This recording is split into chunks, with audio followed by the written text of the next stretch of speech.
إنا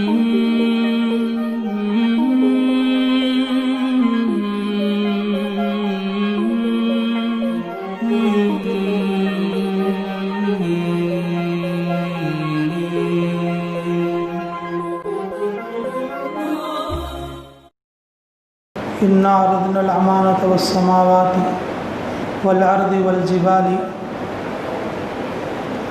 أن يحملنها وأشفقن منها وحملها الإنسان إنه كان ظلوما جهولا صدق الله العظيم وصدق رسوله الأمي الكريم ونحن على ذلك من الشاهدين۔ میرے محترم و معزز سامعین اکرام و برادران اسلام،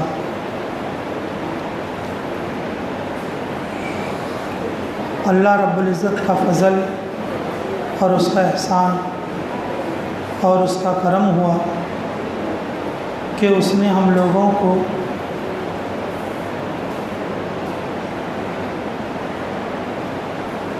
دین امانت بنا کر دیا۔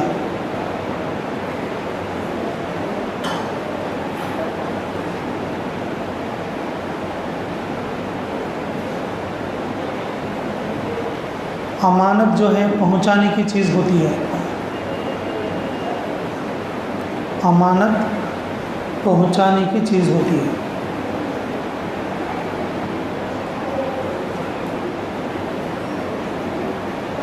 اللہ رب العزت نے جب قرآن کا، جب ایمان کا تذکرہ فرمایا تو اللہ نے امانت سے ذکر کیا۔ انا عرضنا الامانۃ، کہ جب اللہ رب العزت نے قرآن اور دین کی امانت آسمانوں پر پیش کیا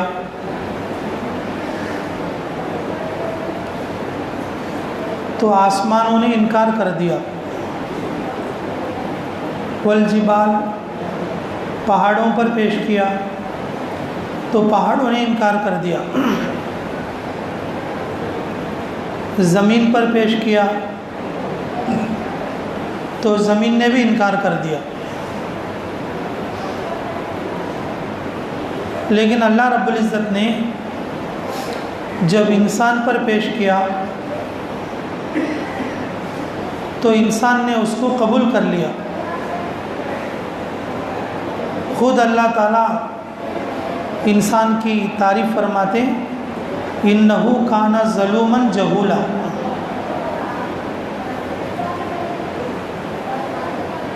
یہ جو انسان ہے اپنے آپ پر نادان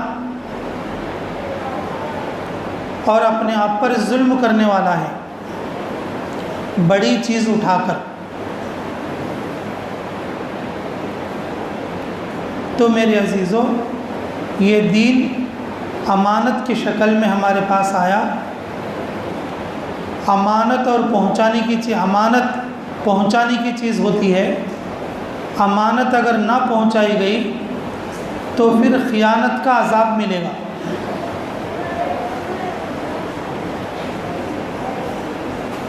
امانت داری بہت بڑی چیز ہوتی ہے۔ اگر امانت ادا نہ کی گئی تو پھر اس کا نقصان بھی بڑا ہوگا۔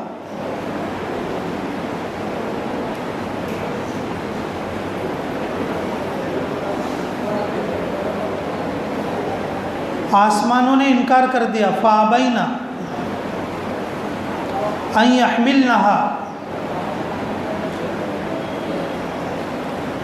آسمانوں نے انکار کر دیا، پہاڑوں نے انکار کر دیا، زمینوں نے انکار کر دیا۔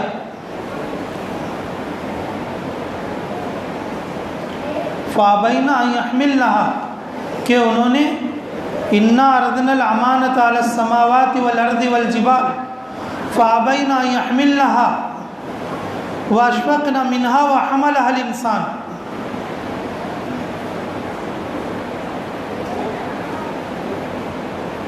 اس امانت کے بوجھ کو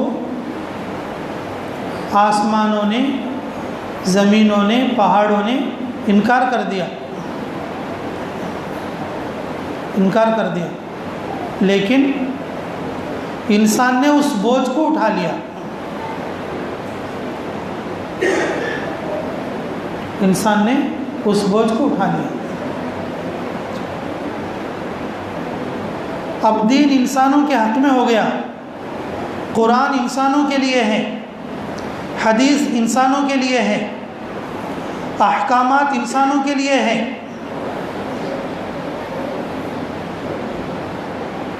کیونکہ ذمہ داری اٹھایا ہے، اب ذمہ داری اٹھانے والے اور اس ذمہ داری کو نبھانا بھی پڑتا۔ اگر کوئی کسی کے پاس کوئی امانت رکھے اور اس امانت کو کیا کرنا، پورا بھی کرنا، اس امانت کو کیا کرنا، پورا بھی کرنا، اس امانت کو ادا بھی کرنا۔ یہ جو دین اسلام ہے یہ ہمارے پاس امانت ہے، یہ اللہ کی بھیجی ہوئی امانت ہے۔ جو آدمی اس امانت کو جتنا ادا کرے گا، اللہ رب العزت اس کے درجے کو اسی قدر بلند کریں گے۔ جو جتنا بڑا دیندار ہوگا وہ دینداری میں امانت دار ہوگا۔ اس کا دیندار بننا، احکامات کو پورا کرنا، اس کا قرآن پڑھنا، دین اسلام پر باقی رہنا، یہ اس کے امانت داری کی نشانی ہے، کیونکہ اللہ نے اس کو جو امانت داری دی ہے دین اسلام کی، اس امانت داری کو پورا کر رہا ہے وہ۔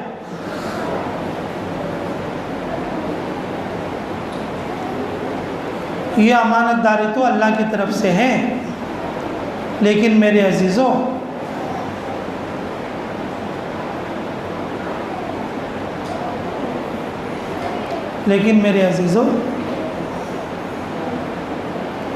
کچھ امانت داری انسانوں کی آپس میں ایک دوسرے کے لیے ہوتی ہے، حقوق کے اعتبار سے۔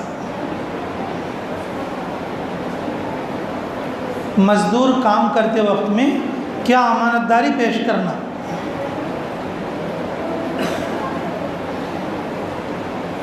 مزدور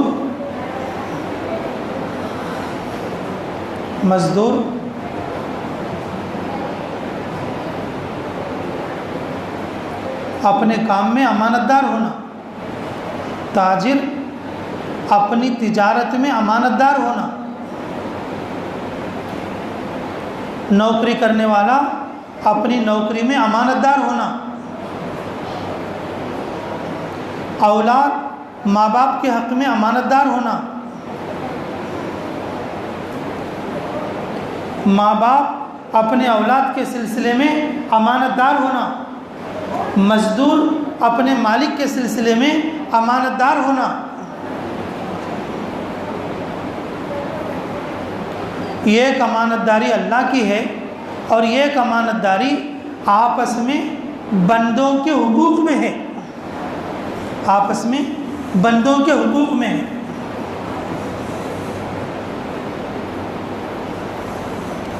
اس تعلق سے ایک بات بتاتا ہوں، یاد رکھو، اللہ ہمیں قدر کی توفیق نصیب فرمائے۔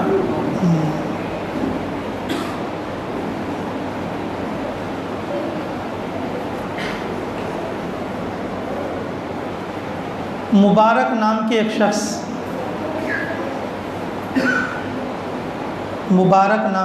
شخص، بنو حنظلہ کے غلام، تقریباً 10 سال سے نوکری کر رہے ہیں۔ ایک باغیچے میں پانی دینا اور اس کے پھلوں کو توڑنا، جھاڑوں کو سیراب کرنا اور ان کے جنگل کا کام کاج دیکھنا۔ ایک دن وہ جنگل کے مالک اپنے جنگل میں اور اپنے باغیچے میں آئے اور آ کر بولے کہ یہ ایک میٹھا انار لے کر آؤ اور اس کو جو ہے رس بنا کے دو۔ جب انہیں رس بنا کر دیے تو وہ بہت زیادہ کھٹا تھا، بولے کہ میں میٹھا لاؤ بولا تو کھٹا لے کر آیا، جا یہ اچھا نہیں تھا دوسرا لے کر آ، دوسرے جھاڑ کا لے کر آ، تو دوسرے جھاڑ کا لے کر آئے تو وہ بھی بہت کھٹا، اور زیادہ غصہ ہو گئے، پھر تیسرے جھاڑ کا لانے کے لیے بولے، تیسرا بھی لائے تو وہ بھی کھٹا۔ آخر کار غصہ آ کر بولے کہ اتنے دن سے کام کرتا ہے، تجھے یہ بھی معلوم نہیں کون سے جھاڑ کا پھل میٹھا ہوتا کون سے جھاڑ کا کھٹا ہوتا؟ تو وہ کام کرنے والا نوکر بولے کہ مالک میں اتنے سال سے تمہارے پاس رہتا ہوں لیکن کبھی بھی تمہارے باغ کا کوئی پھل نہیں چکھا، نیچے گرا سے بھی میں اٹھا کے کھایا نہیں، اور آپ کے جو ہے گھر کو میں بھیجتا رہا۔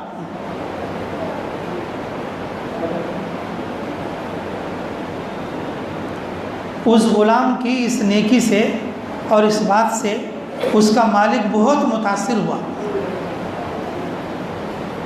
ذرا محبت رکھنے لگا، تھوڑا قریب آنے لگا۔ اسی طرح سے کچھ وقت اور گزرا، کچھ اور گزرا تو مالک پریشان رہتا تھا، تو وہ بے تکلفی کی وجہ سے، اس بے تکلفی کی وجہ سے غلام نے اپنے مالک کو پوچھا کہ چند دنوں سے میں دیکھ رہا ہوں کہ آپ پریشان ہیں، کیا بات ہے؟ تو وہ مالک بولا میری ایک بیٹی ہے اور اس کے رشتے دیکھ رہے ہیں، اور بڑے سے بڑے رشتے آ رہے ہیں، اور کس کو دے کر کرنا مجھے کچھ سمجھ میں نہیں آ رہا ہے، کچھ سمجھ میں نہیں آ رہا ہے۔ تو وہ غلام بولا اپنے مالک کو رائے دینے کے اعتبار سے،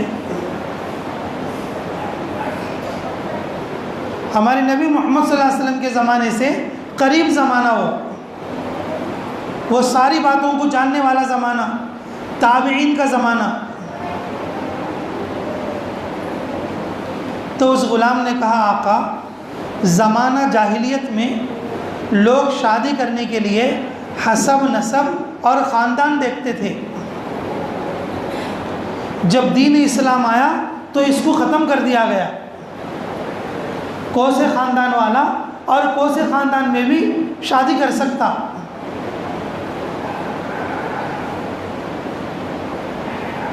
یہودی لوگ جب شادی کرتے ہیں تو مال کو دیکھتے ہیں، جو زیادہ بڑا مالدار ہوگا اور اس کو اپنی بچی کو دیتے ہیں۔ نصرانی یعنی عیسائی لوگ جب شادی کرتے ہیں تو خوبصورتی کو دیکھتے ہیں، جو زیادہ خوبصورت ہوگا اور اس کو جو ہے شادی کرتے ہیں۔ زمانہ جاہلیت میں حسب نسب کو دیکھتے ہیں، یہودی لوگ مال کو دیکھ کر شادی کرتے ہیں، عیسائی لوگ خوبصورتی کو دیکھ کر شادی کرتے ہیں، لیکن ہم رسول اللہ صلی اللہ علیہ وسلم کی امت میں ہیں اور اس امت کے لوگ دین کو دیکھنا چاہیے، اس کے خاندان میں کتنا دین ہے، کتنا یہ لوگ نماز پڑھنے والے ہیں۔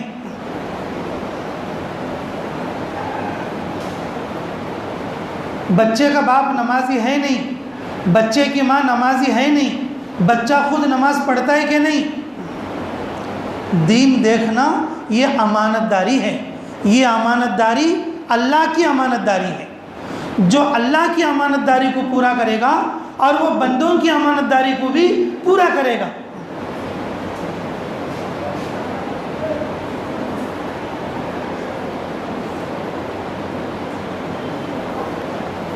ہمارے علاقوں میں مشہور ہوتی ہے یہ بات، یہ تو بیتم چلا تھوڑا بہت شہر کے مانند ہے، کھیڑے گاؤں میں جیسے ہمارا چابول ہے، سامباورم ٹیکیا، ایسا اگر بچے جوان ہوئے، اگر بچے کو دیکھتے ہی تو بچے ذرا نماز پڑھنا شروع کر دے،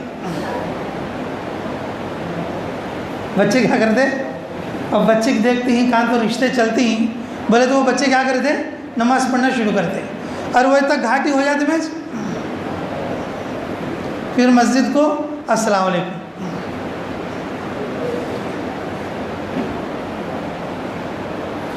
شادی کرنے سے پہلے ماں باپ نمازی ہیں نہیں، خاندان میں دینداری ہے نہیں اور بچے کے اندر دینداری ہے نہیں کہ محمد صلی اللہ علیہ وسلم کی امت کے افراد جو ہے شادی کرتے وقت میں دین کو دیکھ کر شادی کرنا چاہیے۔ جب وہ غلام رائے دیا کہ بھئی میری رائے ایسی ہے، بھئی یہ کرو، یہ آسان مسئلہ ہے، تمہارے کو جو پسند ہو اس طرح سے کر لو، تمہارے کو جو پسند ہو اور اس کو کر لو۔ تو اس رائے سے وہ جو اس کا مالک تھا وہ کہ اتنا متاثر ہوا، جا کو اپنے بیوی سے ذکر کیا اور بولا کہ میرا ارادہ ہو رہا ہے میں اپنے غلام کو اور اپنے نوکر کو اپنی بیٹی دے کر شادی کر دوں۔ بیوی بولی کہ نہیں، اور اس کے پاس تو وہ تو ہمارا زرخرید غلام ہے اور اس کو ہم اپنی بیٹی کو دے کے کیسے شادی کرتے، کہ نہیں۔ اس کی بات بہت پسند آئی اور اس کی امانت داری بھی بہت پسند آئی۔ میاں بیوی راضی ہو کر اور اپنے غلام کو دے کر اس سے نکاح کر دیا، اور شادی کرنے کے بعد جس باغیچے میں وہ رہتا تھا وہ باغیچہ اسی کو دے دیا، اور جو وہ غلام تھا اور اس کو آزاد کر دیا۔ میرے عزیزوں، وہ باپ کی نیکی اور وہ سسر کی نیکی، دین کو دیکھ کر نکاح کرنا۔ ان کے پیٹ میں ایک بچہ پیدا ہوا، عبداللہ، ان کے پیٹ میں ایک بچہ پیدا ہوا عبداللہ، جو کہ پوری دنیا میں عبداللہ ابن مبارک کے نام سے مشہور ہوئے کہ قرآن کے بعد سب سے بڑی کتاب جو بخاری شریف ہے، یہ جو بخاری شریف لکھنے والے کہ امام بخاری علیہ رحمہ ہیں، یہ جو عبداللہ ابن مبارک ہیں وہ امام بخاری کے استاد ہیں۔ جب دین کو دیکھ کر شادی کرے تو ایسے نیک اولاداں ہوتے رہتے، ایسا دین کو دیکھ کر شادی کرے تو ایسے نیک اولاد ہوتے۔ مال کو دیکھ کر شادی کریں گے، حسب نسب کو دیکھ کر شادی کریں گے، خوبصورتی کو دیکھ کر شادی کریں گے، تو پھر نیک بچے بھی ہونے کا تو کہاں سے ہوتے۔ میرے عزیزوں، امانت داری دین میں ہے۔ اللہ تعالیٰ نے دین اسلام کو امانت بنا کر دیا، اور جو اس دین کو زیادہ اٹھائے گا اور دین پر جو زیادہ چلے گا وہ اللہ کا امانت دار ہے، اور وہ دوسروں کے سلسلے میں بھی امانت داری سے کام کرے گا۔ جو اللہ کے ساتھ امانت داری کو پیش کرتا وہ دوسروں کے ساتھ بھی امانت داری کے ساتھ پیش ہوتا۔ اس لیے میرے عزیزوں، ہم سب لوگوں کو دین پر پورے طور پر چلنے کی کوشش کرنا چاہیے۔ کریں گے بھائی سبھی انشاءاللہ۔ اللہ تعالیٰ مجھے کہنے اور آپ لوگوں کو سننے سے زیادہ عملوں کی توفیق عطا فرمائے۔ جن لوگوں نے سنتیں نہیں پڑھی بھائی سنتیں پڑھ لو۔